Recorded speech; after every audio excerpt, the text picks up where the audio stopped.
We acknowledge the lands on which Memorial University campuses are situated are in the traditional territories of diverse Indigenous groups, and we acknowledge with respect the diverse histories and cultures of the Beothuk, Mi'kmaq, Innu, and Inuit of this province. I'll just say a few words to introduce Dr. Gerald Maguire. Dr. Maguire is an internationally recognized psychiatrist and researcher specializing in the neurobiology and treatment of stuttering.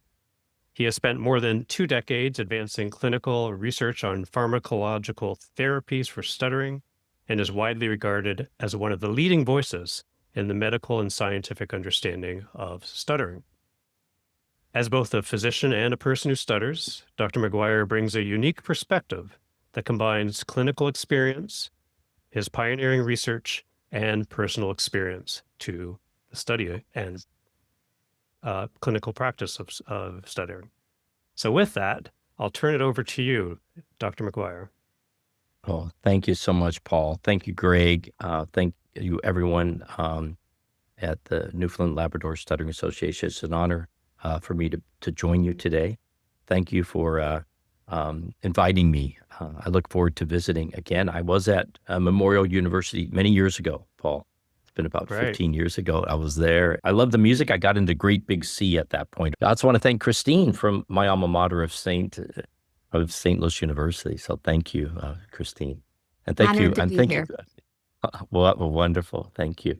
And also thanks to Catherine. She and I both don't like Zoom, correct, Catherine? But Yep. I think for an event like this is okay. And Yes. as Catherine knows, my grandparents were from Ontario.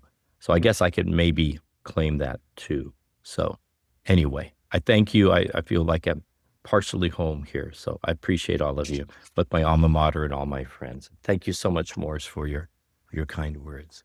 So with that, so I think even before I agreed to do this, Paul, I was able to, since then, have founded a nonprofit organization called STARS, Studying Treatment and Research Society. I'll talk a little bit about that as well, too.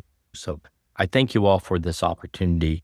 And this wouldn't have been easy for me, I would say probably 20 to 25 years ago. When I was a medical student, where Christine is now at St. Louis University, I was honored that I got into that med school. It wasn't easy for me, having gone through different oral interviews to get into medical school. And I remember even my first year as a medical resident, I had great professors, some are still there, Dr. Grossberg and others at St. Louis University. I had other people say, hey, you really can't go into medicine, man. You thought about maybe you could be a radiologist and read x-rays, but you're going to make people nervous. You're going to make people nervous. What do you think you want to go into, Jerry? I said, well, I want to go into psychiatry.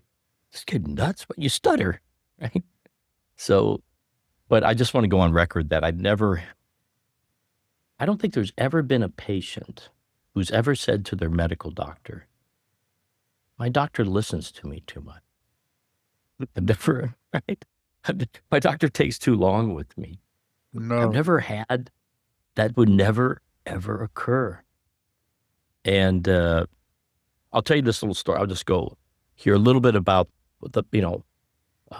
about stuttering. And we always view the pathology of this, but then I've always looked at what may be the evolutionary biological benefit, Paul, right? Like for instance, people with, say, a carrier for cystic fibrosis, they're more protective for dysentery deaths, or people who are carrier for sickle cell anemia are more protective for malaria.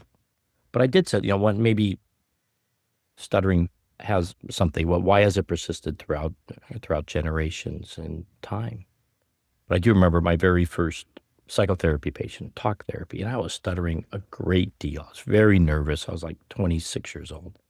This patient's going on about this or that.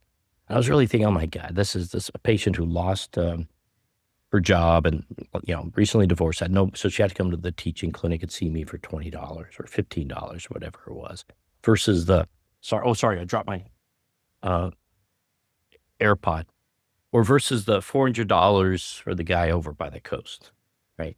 And I thought, this is what she thinks she gets for $25. She gets a psychiatrist who stutters. This is what it's going to be. And at the end of the hour, she said, you know what, doctor, and she suffered from depression and stuff. She said, you know what, Dr. Maguire, I don't like working with you because I see you struggle with something. So I think you're going to understand me. So I just kind of want to put that out there. And for anybody out there in this field that maybe there's something to that. All right. So give you a little bit of my background. I'm running a residency program here in Long Beach, California. I've been fortunate enough. I've had grateful patients just in this past year facilitate 3 $10 million gifts, which I'm very pleased for. The first one went to the local hospital in Northern California, where I'm from. It's a very rural area. My father was a psychiatrist, so he passed away about 3 years ago. We started a program there, a stuttering program, a residency program. It's up at Oroville Hospital, and they named it for my father. So that's the Maguire Neuropsychiatric Institute. I've also was able to facilitate a $10 million gift to St. Louis University, my alma mater. And that's hopeful that we're going to bring in an endowed chair in the psychiatry department to work on hopefully stuttering and neuroscience education, as well as helping with the students there and other clinical programs. And the third was to start this nonprofit, STARS, Stuttering Treatment and Research Society, of which I'm the volunteer chair of that. So I do that in my spare time. And I also do clinical research at the site. And that's what I do. So I see patients, I teach, and so forth. So let me move on. So, we know that stuttering has existed throughout the course of human history. So it's not like this is a condition. And sometimes our field in mental health, if I say, but I'm not sure, stuttering is a mental health, but people say, well, they're thinking of a disorder to treat, so they have a job. Stuttering has occurred throughout recorded history, right, Paul? We know even Demosthenes has a great story. Unfortunately, though, I think he died from suicide. And so we do, and I lost my brother that way, who also stuttered. And my brother Charles, it's been 22 years. I think his struggles with stuttering, even though I was motivated to go into the field because of myself, but also seeing my older brother, who great talent, this guy, handsome guy and great athlete, but could never really get into the game of business and others. I mean, he felt that stuttering really held him back. And even though we say, well, and I brought him to support groups, Catherine's aware, I brought him to NSA and others, and so, well, it just can't, it's not there. And so we have to find something else. So I think that's how I've been so motivated for that. Bo Jackson, who's, maybe we don't know, but he's I think the best athlete of my generation. He's a 2-sport all-star in baseball and in American football. He's a person who stutters. He'll be our guest speaker next weekend at our STARS event. Interesting story about him. Bo's not his first name. His first name is Vincent. And as a little boy, he, pretty angry kids would tease him. He's one of like 6 to 7 kids, dirt poor, lived in Alabama. Kids would tease him for being poor and stuttered. So he'd had a great throwing arm, pick up rocks and throw it at the kid. Break a window or whatever. And I think at one point, supposedly, he was about 8 or 9. Some kid lived in a farm and he threw a rock and he killed a pig in the guy's yard with the rock. So he got the nickname Boar. So that became Bo. But there's a big Nike campaign. Do y'all know about that? Some years later, Bo was good at every sport. He does track athlete and high jump and everything. So Nike came up with a shoe in the 80s called the Cross Trainer. Do you ever remember that shoe? And because Bo was great at football, he'd wear cleats and he played baseball. And everybody started saying, Bo knows baseball, football, running, golf. So the Cross Trainer, he wear the shoe anywhere. And so it became Bo Knows, the Bo Knows campaign. But Bo Knows was because Bo substituted. He couldn't say I. So he would say, rather than I want this, he would speak in the third person. So here you have a gentleman whose, I think, story is very interesting, how stuttering has impacted that. And he still stutters today. Think about the words that we substitute. So this Bo Knows, it's not even his first name. I throw that out. Can't say that about Joe Biden. I mean, he was our president, right? He still got where he was and so forth. I did think, though, I'm going to get political, but about 6 years ago, I think during the primaries, I think he substituted or two. He was in the middle of a debate with, back then Kamala was going against him, Harris and others. And I wrote in the LA Times, my local newspaper, and made it on the news because he was saying, like, people say, what do you do to get families together into schools? He said, well, get them around together. Let everybody listen to to the phonograph. And then she attacked him and Cory Booker. This guy's so old. He says phonograph. And I'm like, he was trying to say radio or record player. Because I heard him say R. You know how we're good at this as persons who stutter? Because we've done it. I'm like, this guy was substituting. So you go into that. I think he was. Never mind. Anyway, so people can still be impacted. You're still a president and you're still substituting. I put that out there. Okay. So stuttering. Since the condition we did, I think we are claiming, we claim this as a neurodevelopmental condition, but not for everyone. There are cases that go to adulthood. I think as we learn more and more, I look to all of you too, that stuttering is not going to be one condition, even though I think as a physician, for me, studying it, there's less noise in the diagnosis, meaning some people come to me and I don't know, you might have ADHD. You might have bipolar. I don't know, your mood swing a little bit. Maybe you're more depressed. Maybe it's your thyroid. But I knew at age 4, I stuttered. I almost had that as an identity. Makes some sense. So there's no noise. But I think within the stuttering community, I think we are diverse within it. Meaning we're not all from the same etiology, the same causes. Therefore, all one treatment fits all. And that's what we see.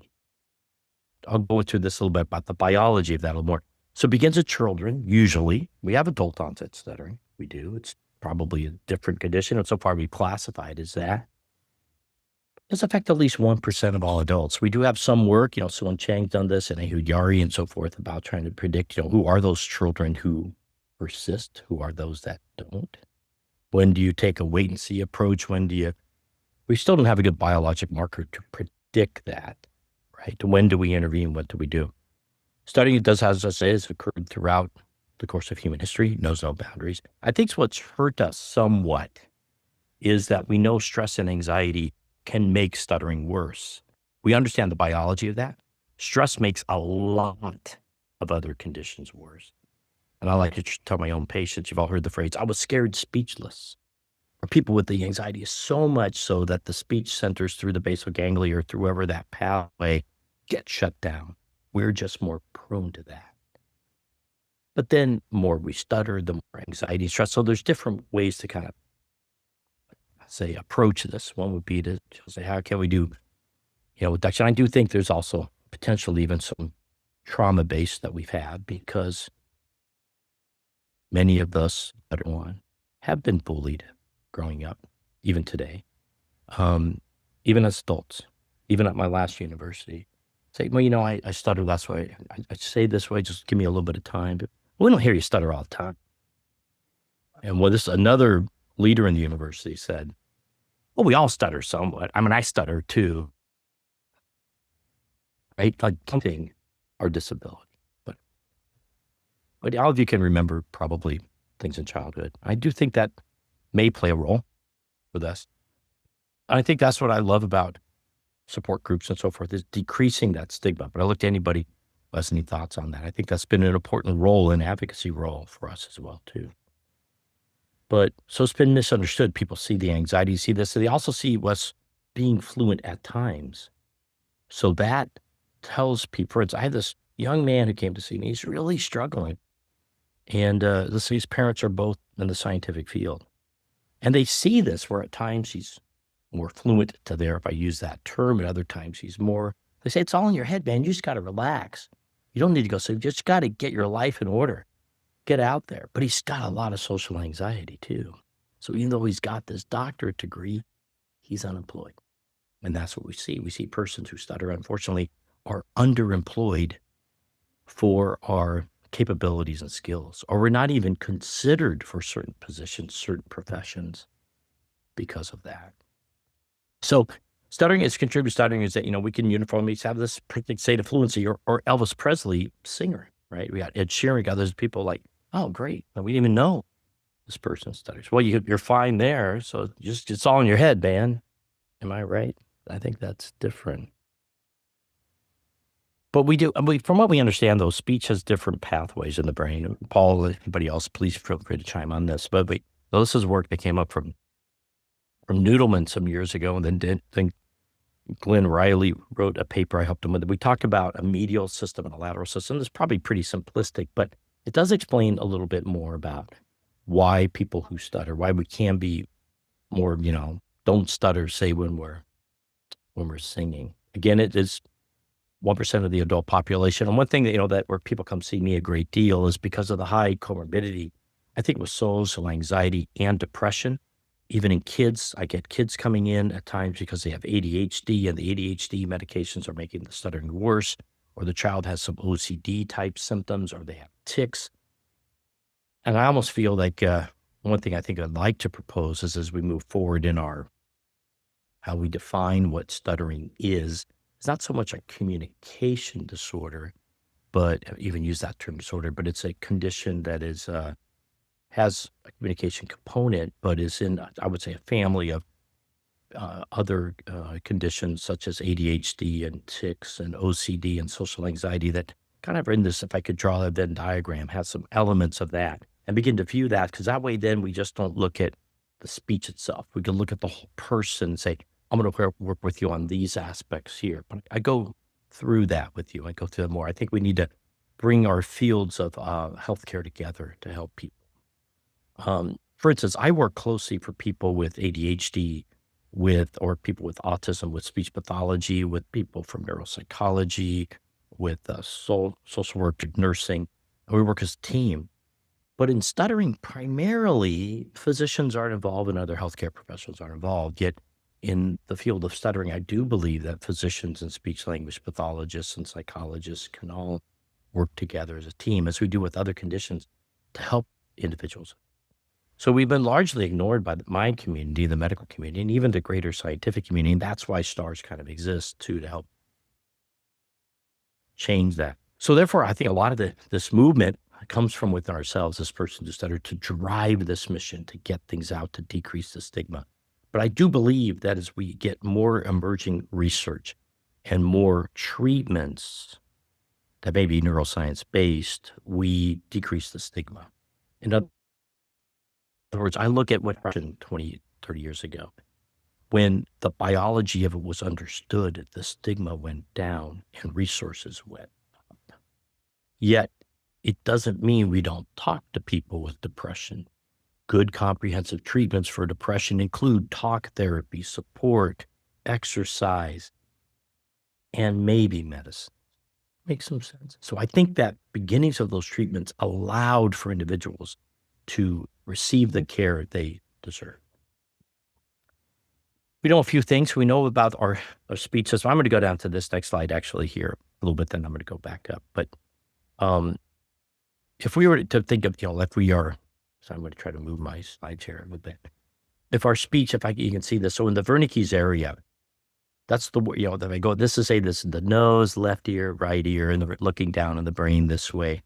We know what word we want to say. We personal stutter, we know what word we want to say. We know it. We want to get this out.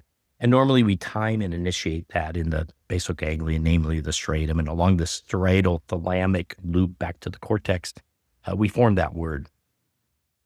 Well, we could bypass that. If we have an external timer, say through a metronome or through singing, we can be, I use the term, fluent with singing. That's some of the thought. This isn't my original work. This is Noodleman's and Riley's and others. And so we have shown that persons who stutter, that we seem to have a lack of a development in this striatal region. Sue-An Chang's research has shown that, and Kate Watkins and others, and Martin Summers and so forth.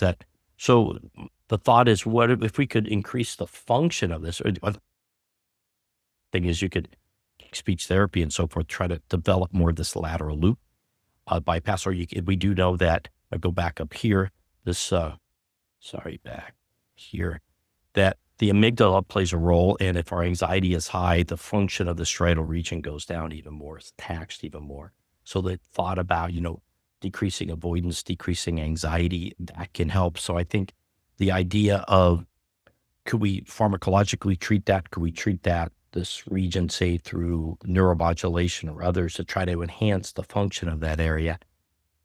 That's kind of the idea. And so we do know that dopamine, it depends on which receptor you act. this may not be true in every person who stutters. In fact, we know it's not true in every person who stutters, but that elevated dopamine, at least the dopamine 2 receptor, can be associated with stuttering, and reducing that in some people seems to improve. But there are side effects to that: weight gain, sedation, other things. With the current treatments, there is a treatment that's being developed right now called ecopipam. In disclosure, I did research on that time back. I don't have anything currently, but it's being developed for Tourette's. There's one positive study in stuttering. They're working on the other one. There's some study design issues. It's a dopamine 1 blocker, so it may get approval. It doesn't have the weight gain. It may have some other effects, so we have to wait, but it does get approval for Tourette's, and then we'll see what happens in stuttering. We will be releasing data of another agent that decreases the dopamine in another way called the PDE10,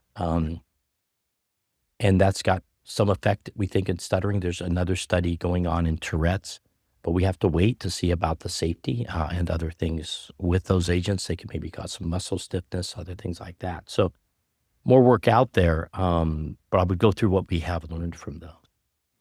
But we know now that stuttering is, and this is work I've done with Dr. Sheikh Bahai and others, it's a heterogeneous condition. It's not one, even though our symptoms may look similar, like someone's got elevated blood pressure and our blood pressure is elevated, and we check a blood pressure cuff, and let's say, Paul, your blood pressure is 140/90 and mine is. Yours might be because of kidney disease, might be because I drank too much coffee. Whatever, the symptom looks the same, but the cause was different. I think that's what we're going to see in stutter. Some of the more, and my dog is saying hello, as we see more, like the genetics work that has just come out in Nature and so forth, shows it's not one gene. And the work that originally came from Drano, that might have predicted, he even predicted then 10% maybe. So we know there's a strong genetic component, but it's going to be multiple genes. And even with that, it may be how the environment affects those genes or how they work together. We do believe there's a subtype of stuttering. Ellis's work that, I originally had proposed this as a PANDAS condition, and Perron's work has really more solidified this, that there seems to be an autoimmune component, at least in some children with the onset of stuttering, that they develop an anti-neuronal antibody, and this has been more clarified, not as a significant cause, but a cause of a minority of symptoms, where a child, say, may have an infectious or some antigen exposure as a child, something in the environment, say a bacterium, a virus, and they then develop an antibody that attacks that part of the brain and affects the development. We've even seen cases of post-COVID stuttering that's been reported. So there seems to be some inflammatory immune response that may be playing a role in stuttering. And also, Martin Summer recently published as well that there seems to be a higher risk of iron deposition or higher prevalence of iron deposition in the basal ganglia of people who stutter. That seems to be associated with dopamine-related disorders.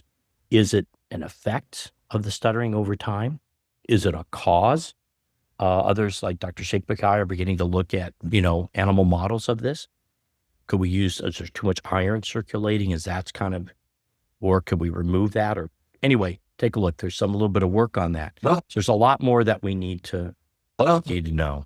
So Dr. Sheikh Bahai, who's at now Stony Brook, was at the NIH. He and I published just a couple of years ago that stuttering is a spectrum disorder. It's not one condition. In other words, it may look similar from person to person, but it's going to have different etiologies and therefore different causes and different treatment approaches.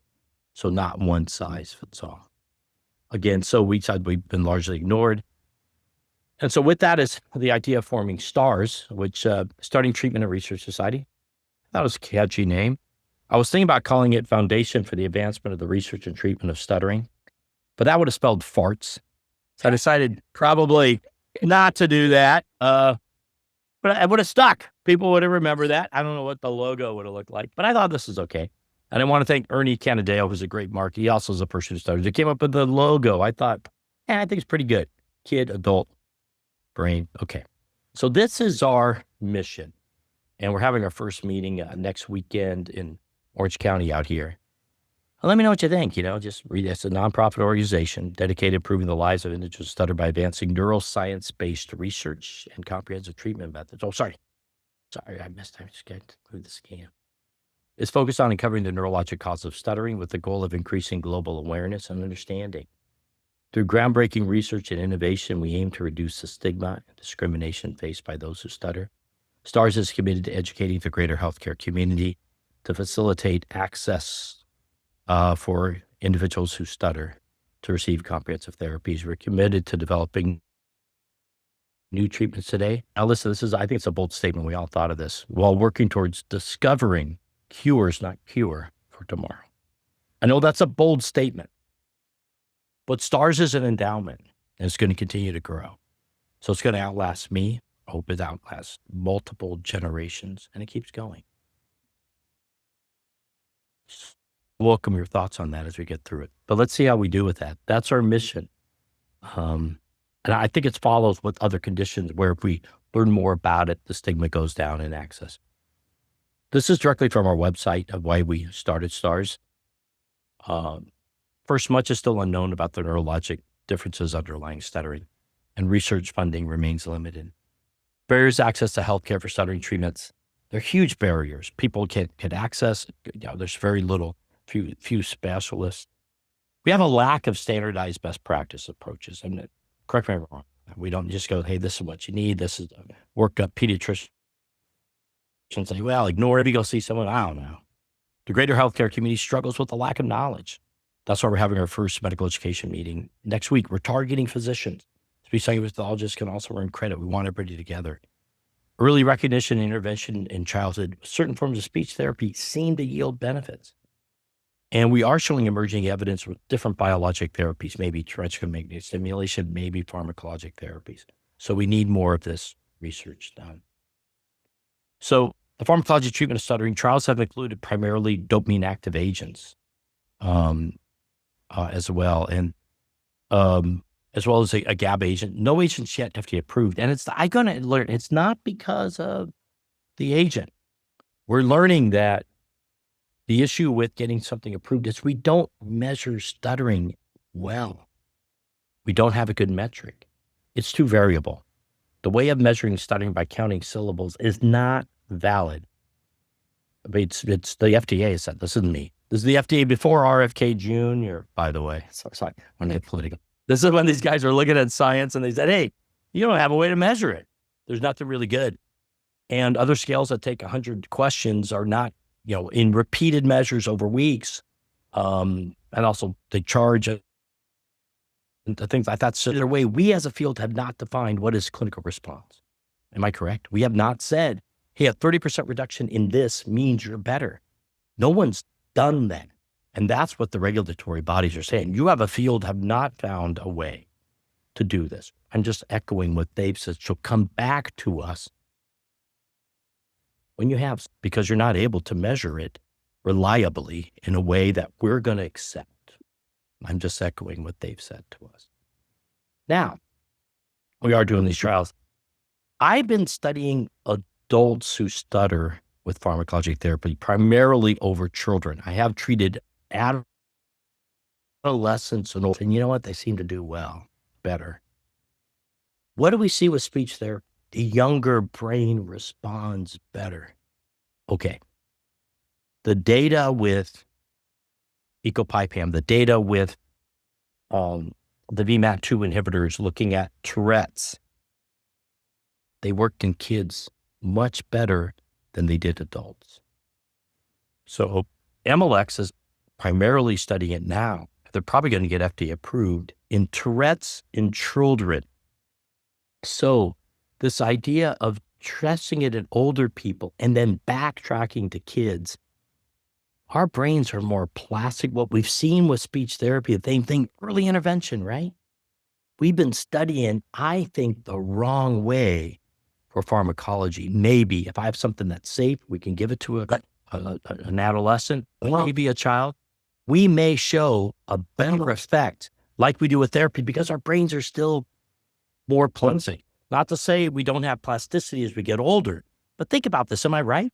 Speech therapy works better in a younger. We wait till we get older to try these. I'm like, not to say they couldn't work in adults, but I think you're going to have a better effect size over placebo in a group where it's so diverse, you don't know what you're going to get. That's where we may need to go. And I think it's because the brain is more pliable. Same thing we see with speech therapy. early intervention. I'm studying people 55 years old, 50 years old. Okay, see what I'm saying? Different, what we're doing. They're like, I'm trying to get the fields together. But this was a study in adults. One of these was actually me some years ago.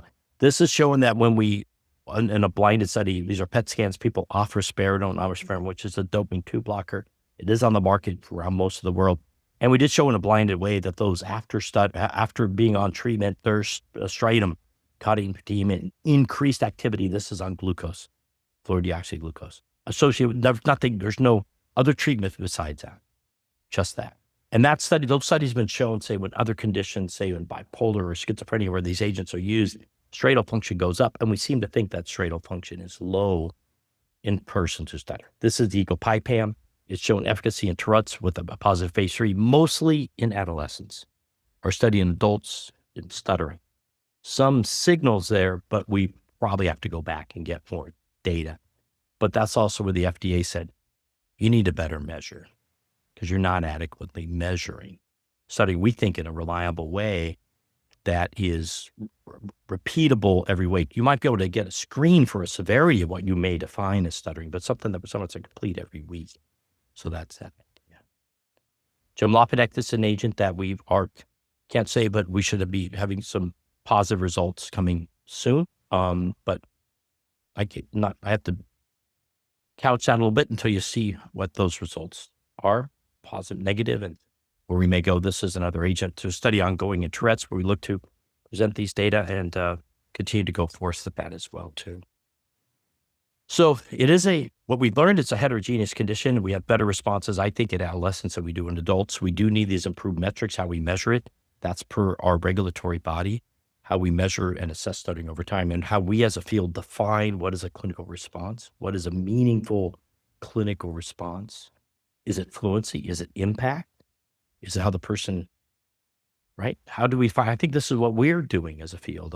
What is better in a person who stutters, right? How do we define that? And I think part of that is that we'll find individuals with what you may rate as significant, I hate to use this term, disfluency, but aren't bothered by it. And individuals with very minor levels, what we hear as disfluency, but are totally avoidance, right? So this is a scale that I developed with Gonzalo Leal and others. It's been validated. We hope to provide this for free for individuals just to use. It's a 10-point scale. The FDA has looked at this. We call it the Brief Comprehensive Stuttering Assessment. Hopefully maybe the BSA, the Brief Stuttering Assessment. It's a 10-item scale.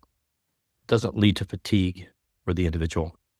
And so we just hope to provide this open source. And that's one thing with STARS. And thing that we develop will be open source, use for all, no fee. That's our mission. Other things you have to pay for, charge for, other things like that. We want this, everything to be value added for people. So how much time in conversation over the past week did you think about your stuttering? Now I've had to change that a little bit because when people got better, they would say, I think it's going great. So we're trying to talk about, I've changed this wording to now how much mental effort for the past week. Because some people think, hey, it's going great. So that wasn't the ballot, but how often you change substitute words, to what extent you feel physical tension, how much energy did you spend over the past week? How often you avoid or wanted to avoid a conversation? And then the last three are like a global score. So that seemed to be a valid scale. Right. It's a parallel, I think, to other conditions, like with obsessive compulsive disorder, when we were able to bring in better treatments for that. More people then sought talk therapy, and there were greater accommodations for individuals with this. It protected rights against discrimination. For instance, I was treating an individual with obsessive compulsive disorder who is a pathologist. It would take him longer time to do his work because he checked every little thing, make sure it was all correct. You want him reading some of your films if you're a patient, but then people get on because he wasn't as productive. So we had to accommodate that with him and provide that. People, it's too slow, fire him. You know what I mean? So by understanding the condition, we were able to, let me go back. We're able to help him. So parallel with OCD, we look to get that accommodations. My treatments today, and what I think would be great, is to get a whole team together: speech pathology, pediatrics, psychiatry, to neurology, treat the comorbidities, social anxiety, ADHD. I try to teach, other clinicians, remove offending agents. If they're on something that could make the stuttering worse, say they're on a methylphenidate or an Adderall, that for some people can help stuttering, but for many of them makes it worse. Look at an alternative agent. Utilize cognitive behavioral psychotherapy too for many individuals. Maybe trauma-based therapies, because people who stutter many of us have experienced some trauma, they bully. Or evidence does support the use of these D2 dopamine blocking agents like Tourette's, but we're studying other things too. A lot of hype about, and I use that term hype and maybe promise, with psychedelic agents. You read on the internet, Paul Stamets, the fungi guy, fantastic fungi, talks about taking some psilocybin mushrooms and stuttering is cured. Maybe there's some thought behind that, because there could be some neuroplasticity with that. We'll see. It's going to be difficult to test that, because how do you really blind the study? Because people know they're high on psilocybin or they don't. So there could be a placebo response, and it's going to be a difficult bar, I think, to pass, to show. But it'd be very easy to recruit for those studies. I got people calling me wanting to sign up. Can I take some mushrooms, Dr. Maguire? We'll see. People already have neuromodulation. That may kill there. That's like transcranial magnetic stimulation, like Pierpaolo Busan, Italy has done some really good work with that. Are there different supplements like N-acetylcysteine? Are there different supplements like there's some, Dr. Schwartz and everybody, people read about stuff about vitamin B1 and high doses. There's some thought to that.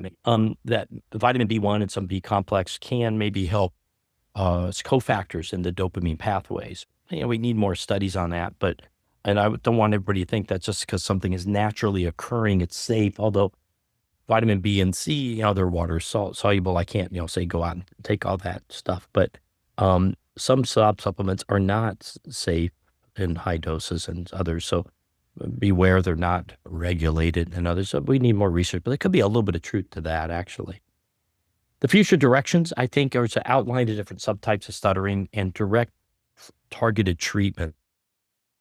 It's based on that. Like what we use for breast cancer, we understand what type of cancer and we treat that.